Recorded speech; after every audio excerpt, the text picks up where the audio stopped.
Well, hello there and welcome to part 2 of the Harley Benton guitar build, and welcome to my mother-in-law's place. I got myself a room that my mother-in-law kindly set up. As you can see, a lot of the surfaces are covered and I can start painting. And yeah, basically first things first, I need to start setting up the room, getting everything ready, and then we'll break down what I'm going to do here. So yeah, let's get going.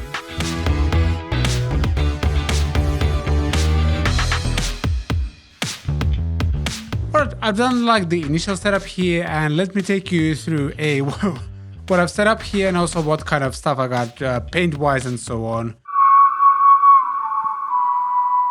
So we're gonna start with the obvious, and this is a table here. I got the guitar here kind of assembled. For the past few days since I assembled it, I've been jumping around it a little bit. I haven't really like fine-tuned the intonation and anything like that, but it feels really good for the money. Got me excited about the whole project way more. I know everyone wants to know what kind of colors and stuff like that I got, so let's get started with those. There's the 2K clear coat, which I'm going to use as the base coat, and also kind of the clear coat on top of the guitar.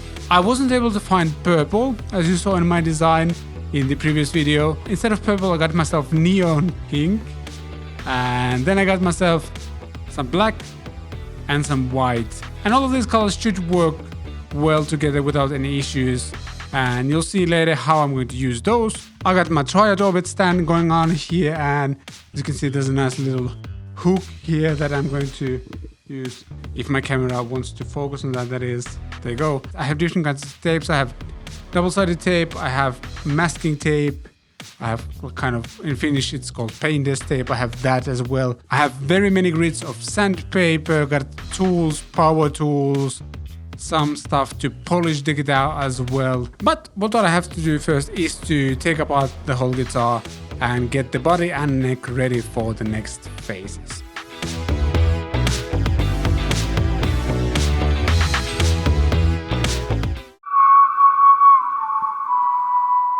Alright, so everything is taken apart and it's time to start applying clear coats and stuff like that. The cool thing about this kit is the fact that the body has actually some primer applied to it already, and on the Thomann website they say that they've even applied some grain filler as well.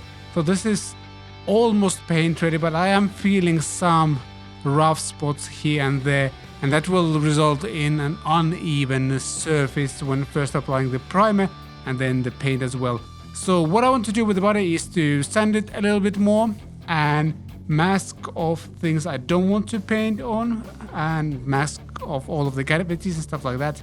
And then I'll start applying the first layers of clear coat here.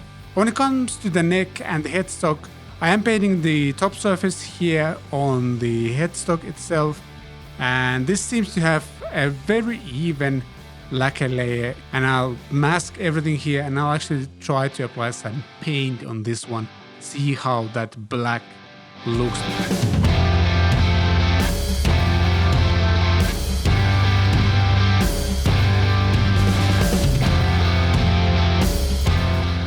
So my plans to put some clear coat on the guitar body didn't get off to a great start, because as soon as I touched the kind of cap of the spray can, that thing broke, it fell off, and not only that, but I also got a lot of clear coat or lacquer on my hands. And also we were talking about Easter Saturday, which means everything is closed in Finland for the next couple of days at least. So I decided to go with a plan B and just start applying white paint on the guitar body. And at this point my camera gimbal also resigned. I proceeded to tape off all of the sides of the guitar, and also wanted to try out that black paint on the headstock as well to get a little bit of feel how it is to paint with these spray cans. So that's exactly what I did. I sprayed some nice black layers on the headstock, and I think it looks really nice.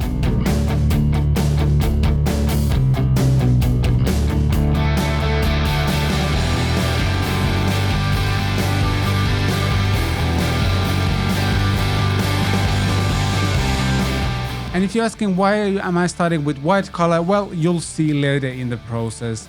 this was the best way to achieve the design I was going for.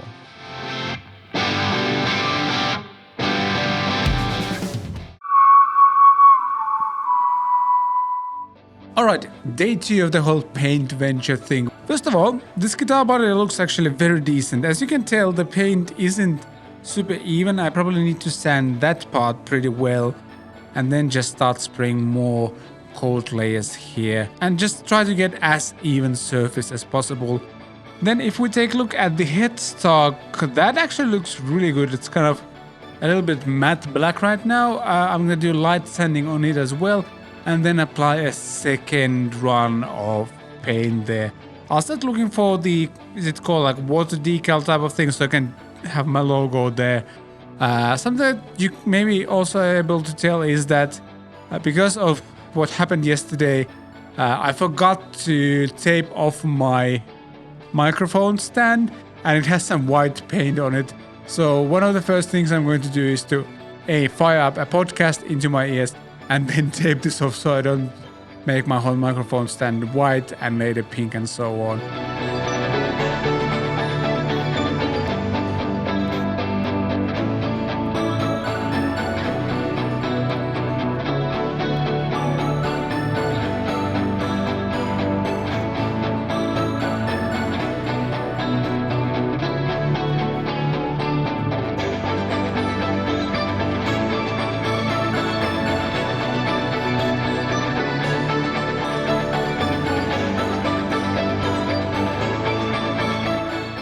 Alright, it's day 3 of the guitar build, and it also happens to be the Easter Sunday, so something funny about that.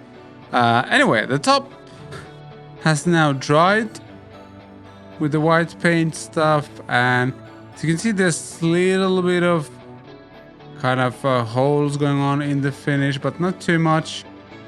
And obviously it's not super even yet. This part still hasn't like completely been colored. But again, because I'm on a very tight schedule, what I'm going to do next is to actually just level out some of these spots. And what I'm going to do with my kind of Van Halen-ish design is just that I will be kind of masking around these problem spots. So for example, over here, I won't be having any tape here, and I'll paint this over with pink and then black as well. So it should be fine. But like, for example, these upper horns are really nice, so I'm going to devote a bit more white space to them here, and yeah, then just sand the other places where it's not as good. So here around the bridge and over here, so you'll see less white stripes here and more over here, and that's a great way to kind of hide all of this. Yeah, time to start sanding and then actually ask for some design help from a certain family member.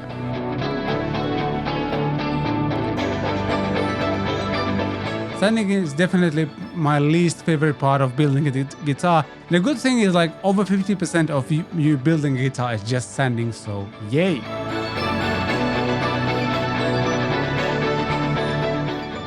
Next, I was joined by my lovely wife to help me tape off the first stripes of the guitar, and it's actually surprisingly hard to do stripes that are kind of random looking but also look great. And obviously in this case we also had to avoid some of the paint mistakes here and there. My wife's also really artistic, and it was great to have a second opinion on a lot of these things.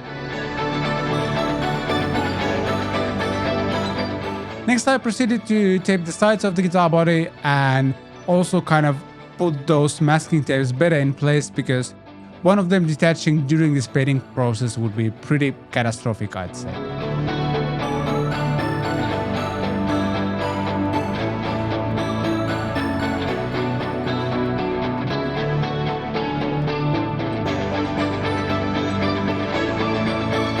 Alright, it's day 4 of this thing, and I applied, 5-6 layers of pink or neon pink during yesterday, and this looks pretty crazy. Somehow this color is both red and pink at the same time.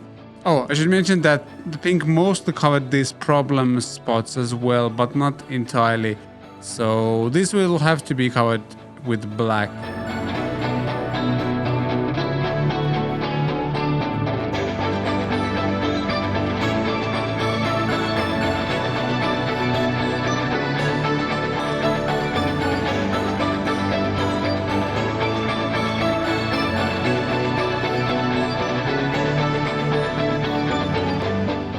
this is how the guitar looked dried and just before we started taking the tape off.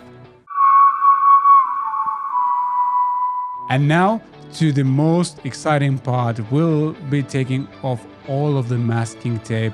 At first we were really scared that we would crack the paint or it would behave weirdly. Luckily everything went as we hoped for and all of the tapes came off and we started to see what kind of design we came up with.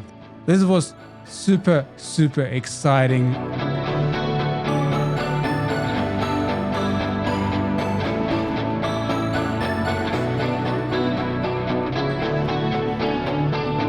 Just look at this thing. I mean, some of the edges and everything aren't perfect. The surface is definitely uneven and needs a little bit of more work. But overall, that thing just looks really good. And I'm still not sure whether that's pink or red, somewhere in between, but it just looks really great and definitely gives you that Van Halen feel that we were going for. Thank you so much for watching. Remember that you can also participate in the DIY Kit Challenge. All the information on how to do that in the description and a bunch of links and stuff like that there as well. But now I want to thank you for watching and I will see you in the next video.